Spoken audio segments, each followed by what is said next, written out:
Look, when it comes to sex, most men are walking around with a mental checklist of what they think should be happening, how tight things should feel, how long they should last, what kind of orgasm should their partner have. And here's the problem. Most of that checklist is built on bad information, locker room talk, and unrealistic expectations that create anxiety instead of connection. If you're looking for honest, no-nonsense health information that helps you become the best version of yourself, hit that subscribe button.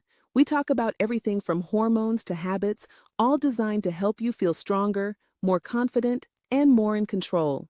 Let's start with one of the biggest misconceptions out there: the idea that tightness equals better sex or somehow reflects anything about your partner's experience or history.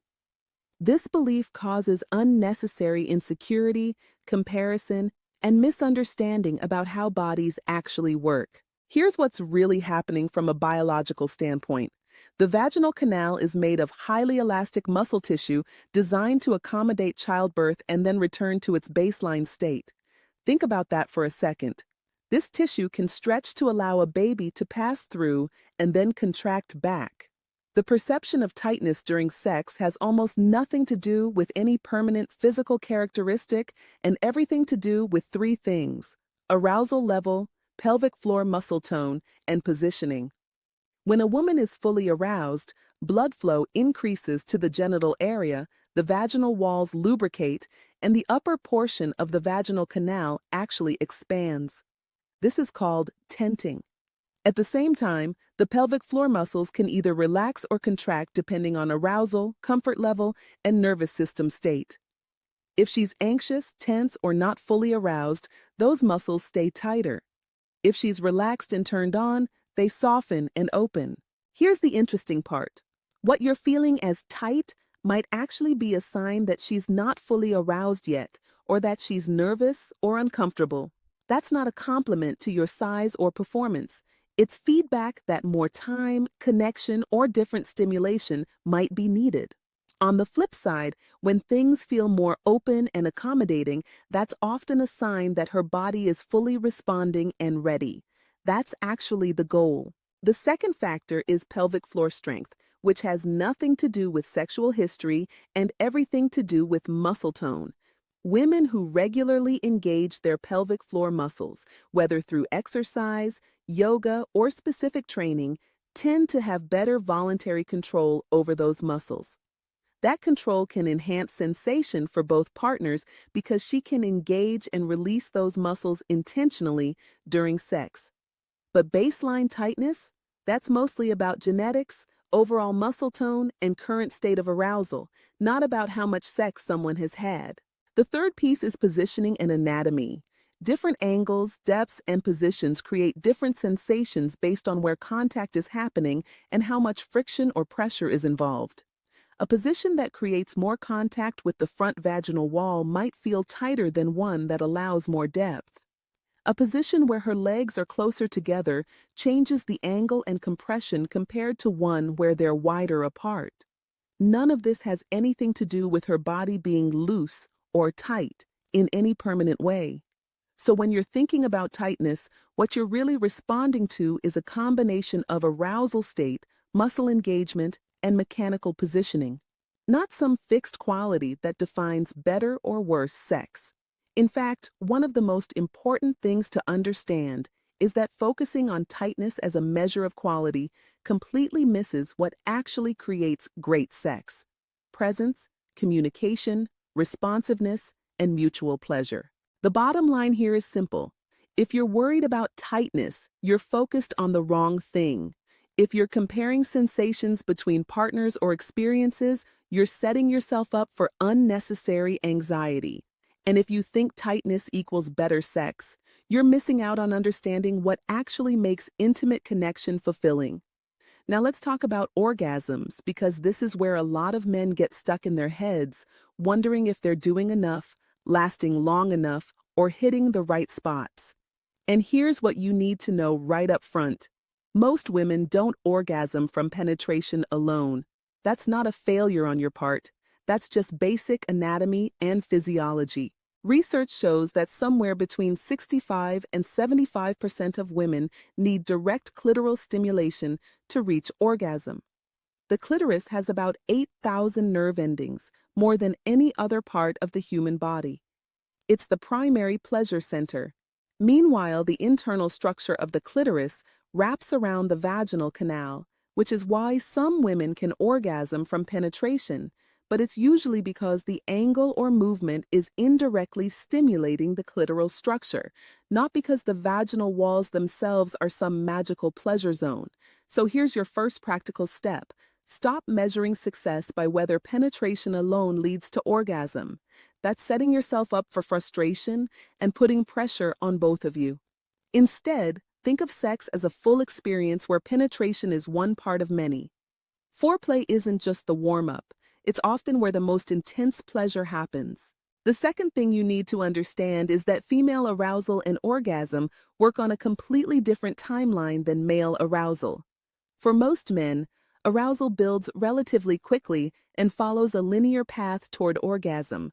For most women, arousal builds more gradually, can plateau and dip multiple times, and requires sustained attention and the right kind of stimulation. Rushing through foreplay or assuming that what worked last time will work this time is missing the point. Here's how to actually apply this. Before penetration even starts, spend real time on full body touch, kissing, and direct clitoral stimulation. I'm talking 10 to 20 minutes minimum, not 2 minutes of obligatory touching before moving on. Pay attention to her breathing, her body language, and her verbal feedback. When arousal builds, you'll notice physical signs: flushed skin, faster breathing, muscle tension, increased lubrication, and hip movements. Those are your cues that her body is responding. When you do move to penetration, don't treat it like the main event where everything else stops. Use positions that allow continued clitoral stimulation, either through body contact, your hand, or her hand. Communicate openly about what angle and depth feel best. And here's a key point. Rhythm and consistency matter more than variation. Once you find something that's working, keep doing exactly that. Don't speed up, don't change the angle, don't switch positions. Stay consistent until she reaches climax or asks for something different. Now let's address the idea that vaginal orgasms are somehow superior or more real than clitoral orgasms. This is complete nonsense left over from outdated psychoanalytic theories that have been thoroughly debunked. An orgasm is an orgasm. The nerves that fire, the muscle contractions that happen, the dopamine and oxytocin release in the brain, all of that is the same regardless of what type of stimulation triggered it. The distinction between clitoral and vaginal orgasms is more about where the stimulation occurred, not about the quality or legitimacy of the experience. Some women can have multiple orgasms, some have one intense climax and then become too sensitive for continued stimulation. Some experience orgasm as a full-body wave, others as a localized pelvic contraction. All of this is normal. The variety in how women experience pleasure and climax is enormous, and trying to fit every experience into one template is going to leave both of you frustrated. Here's the practical framework you should be working with. Think of great sex as having 3 phases: connection and arousal building, sustained pleasure and stimulation, and climax or satisfying conclusion. Not every sexual encounter needs to end in orgasm for both people. Sometimes the goal is connection, sometimes it's stress relief, sometimes it's pure physical pleasure without the pressure of performance. The mistake most men make is treating sex like a linear checklist where orgasm is the only measure of success. That creates performance anxiety for you and pressure for her. Instead, focus on being present, responsive, and communicative. Ask what feels good. Pay attention to feedback. Be willing to adjust based on what's working in that moment, not what you think should work based on past experiences or assumptions. One more practical tip that makes a massive difference: incorporate sex toys without ego. A vibrator isn't competition, It's a tool that can provide consistent, intense clitoral stimulation that fingers and penetration often can't match. Using one during sex, especially during penetration, can be the difference between her having an orgasm or not. If your goal is mutual pleasure, then you use whatever tools make that happen. Confidence isn't about doing everything yourself. It's about creating an experience where both of you feel satisfied and connected. The ultimate truth here is this: great sex isn't about your performance in isolation. It's about collaboration, communication, and mutual focus on pleasure rather than outcomes. When you shift from, "Did I make her orgasm?" to, "Are we both experiencing pleasure and connection?" everything changes. The pressure drops, the enjoyment increases, and ironically, that's when the best sex actually happens. Let's tackle the elephant in the room: how long sex should last. Because if you've ever felt inadequate about your stamina, or wondered if you're finishing too quickly or taking too long, you're definitely not alone. But here's what the actual research tells us, and it's probably going to surprise you. A large-scale study published in the Journal of Sexual Medicine looked at what's called intravaginal ejaculation latency time, which is just a scientific way of saying how long from penetration to ejaculation. They surveyed therapists who work with couples about what they considered typical duration. The median time was around 5 to 6 minutes, not 30 minutes, not an hour, 5 to 6 minutes of actual penetration. The study broke it down further. Less than 2 minutes was considered too short. 3 to 7 minutes was adequate. 7 to 13 minutes was desirable. And anything over 13 minutes was considered too long for most people. Now let me be clear about what this means. This is measuring penetrative sex specifically, not the total sexual encounter including foreplay. But even with that context, most men are completely overestimating what normal duration looks like. So where does this myth of marathon sex sessions come from? Partly from adult content, where everything is scripted, edited, and performed by people whose literal job is to have sex on camera for extended periods. Partly from exaggerated stories and cultural messaging that equates sexual stamina with masculinity, and partly from a fundamental misunderstanding about what actually creates satisfaction for both partners. Here's what's happening physiologically when we talk about duration and stamina. Male sexual response follows what's called the excitement plateau orgasm resolution cycle. During the excitement phase, arousal builds. During the plateau phase, you're at a high level of arousal but haven't crossed the threshold into orgasm yet. The orgasm phase is the release, followed by resolution, where arousal drops and there's typically a refractory period before you can become aroused again. The challenge most men face isn't that their bodies are malfunctioning. It's that they're trying to extend the plateau phase without understanding how to manage arousal levels. Think of arousal like a scale from 1 to 10.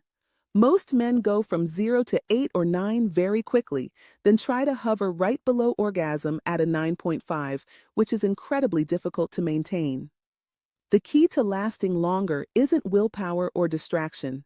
It's learning to keep your arousal in the 6 to 7 range for longer periods, which gives you much more control. This is where understanding your arousal patterns becomes critical. There's a point called the point of no return, where ejaculation becomes inevitable. It happens a few seconds before you actually climax. Most men aren't paying attention to the signs that tell them they're approaching that point. Increased heart rate, muscle tension, particularly in the legs and abdomen, changes in breathing, and heightened sensitivity. By the time you notice you're about to finish, it's already too late to stop it. The practical solution is learning to recognize when you're at a 7 or 8 on that arousal scale, then deliberately bringing yourself back down to a 5 or 6 before building back up again. This isn't about thinking about baseball or doing mental math. That doesn't work because you're still physically at a high arousal level, even if you're mentally distracted. Instead, you actually pause, breathe deeply, relax the pelvic floor muscles that tend to tense up before ejaculation, and change the stimulation intensity or angle. Now let's talk about something most men don't consider: pelvic floor strength and control. The same muscles that control urination and bowel movements also play a major role in ejaculation and erectile strength. These are called the pubococcygeus muscles, or PC muscles. When these muscles are weak or when you have poor awareness of how to engage and relax them, you have less control over your ejaculatory response. Strengthening these muscles through targeted exercises, which you might know as Kegels, improves both the strength of your erections and your ability to delay ejaculation. But here's the part most people miss. It's not just about making the muscles stronger. It's about developing voluntary control so you can consciously relax them when you feel arousal climbing too quickly. A tight, tense pelvic floor accelerates ejaculation. A relaxed pelvic floor, combined with deep belly breathing, slows it down. The other physiological factor that affects duration is overall nervous system state. When you're anxious, stressed, or in your head worrying about performance, your sympathetic nervous system is activated. This is the fight-or-flight system. And here's the problem: ejaculation is controlled by the sympathetic nervous system. So when you're anxious about lasting long enough, you're actually activating the exact system that makes you finish faster. It's a self-fulfilling prophecy. Great sex happens when you're in a parasympathetic state, which is the rest and digest system. This is why alcohol sometimes seems to help people last longer. It's not that alcohol has some magical effect on ejaculation. It's that it reduces anxiety and activates the parasympathetic system, which gives you more control. But you don't need alcohol to access that state. You need presence, slow breathing, and mental focus on sensation rather than performance outcomes. Here's the truth that ties all of this together. Duration matters far less than engagement, variety, and responsiveness. A 6-minute session where you're fully present, communicating, varying rhythm and depth, and incorporating clitoral stimulation is going to be far more satisfying for both of you than 20 minutes of repetitive thrusting while you're mentally checked out trying to delay orgasm. And here's another truth that most men don't want to hear but need to understand. Your partner probably cares less about how long you last than you do. What matters more is whether she feels desired, whether you're attentive to her pleasure, whether there's emotional connection, and whether the overall experience is satisfying.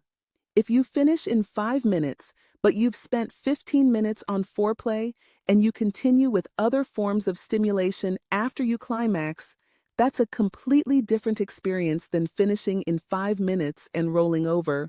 The obsession with duration as the primary measure of sexual competence is misplaced.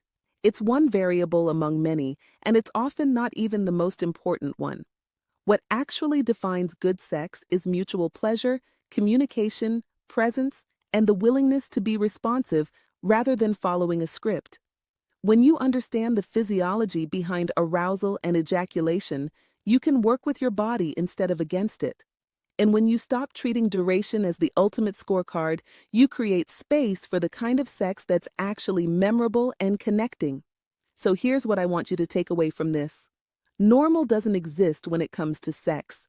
What exists is a wide range of experiences, responses, and preferences that vary from person to person and even from encounter to encounter.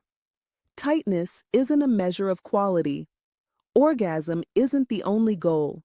Duration isn't the ultimate test of your worth as a partner.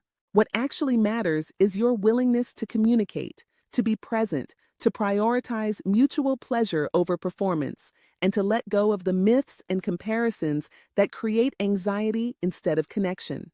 When you stop measuring yourself against unrealistic standards and start focusing on what actually creates satisfaction for both of you, everything improves.